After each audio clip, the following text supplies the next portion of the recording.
There are many things that happen in our lives. Some are large, some are small.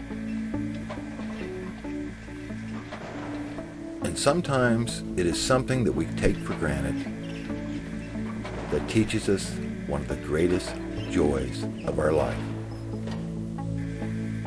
The name of this story is Welch's Grape Jelly.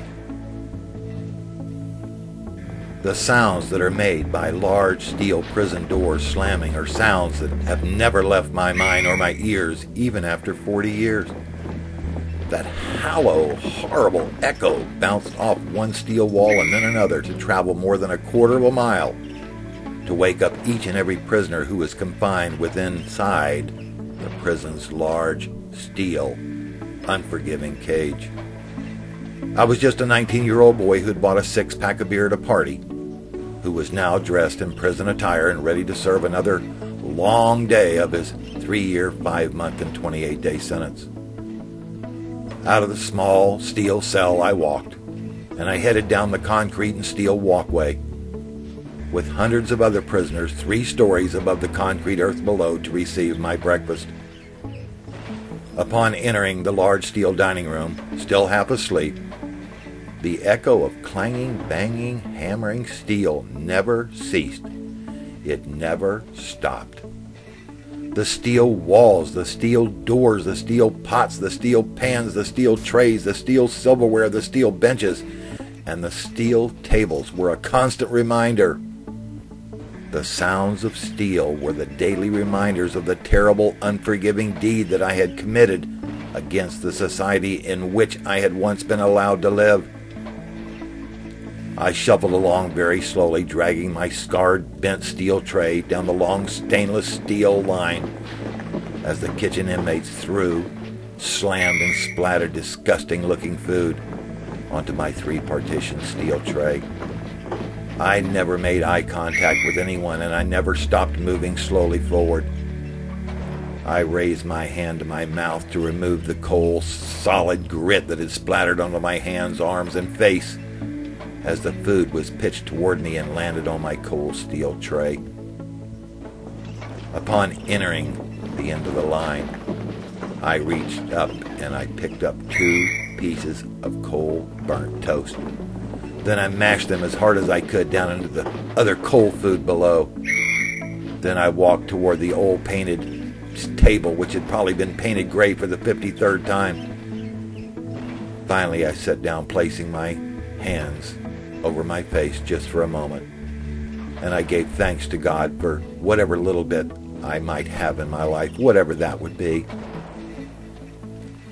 There were no tears from this scared young boy. Tears are a sign of weakness, and weakness is a sign of trouble in any prison. I reached over and I picked up the one thing that I knew had been made out in the free world.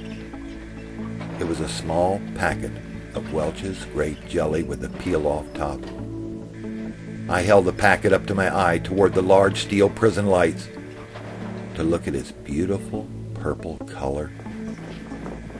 I finally lowered my hand and stared at the small package. I wondered if some free, beautiful young woman in a factory somewhere might have touched and handled this same package with her warm, kind, gentle hands before sending it off to me in this ungodly place of sadness. I picked up my fork, took a large portion of powdered egg, and placed it into my mouth. I chewed once or twice, and then slowly I opened my mouth, allowing the disgusting eggs to fall back onto the steel prison tray. Quickly, I pushed the tray away and just sat there with the one small packet of Welch's Grape Jelly. Other prisoners at the table asked me if I wanted my food. I told them to take what you want. I reached over and I picked up one piece of cold burnt toast, and I shook off the cold dried grits, and I placed the toast on the dirty gray steel table. I opened the small jelly packet and I spread the firm purple jelly out onto the toast. Then slowly I raised it to my mouth and I took a bite. Then I suddenly placed my head down on the large steel table so no one could see the tears rolling from my eyes, and I secretly cried. I will never forget that split second of pleasure for as long as I live. I will always remember the mixed tears of sorrow and joy that I shed that day sitting at that steel prison table. In spite of all the sadness, the meanness, the hatred, the gloom, the horror, the death, the misery that surrounded me. It was right then, at that very moment, that I realized for the first time in my life that goodness could have a feel and a taste. That goodness was supposed to have a meaning and was supposed to be appreciated and enjoyed. That some form of goodness could be found anywhere at any time, even in the worst of places. Even today I love Welch's grape jelly. I have it in my refrigerator and a spare jar in my pantry at all times. It is and will always be my favorite jelly. I have eaten jellies and jams from all over the world, and I have never found the same ingredients in another packet of jelly, large or small, and I really don't believe that I ever will.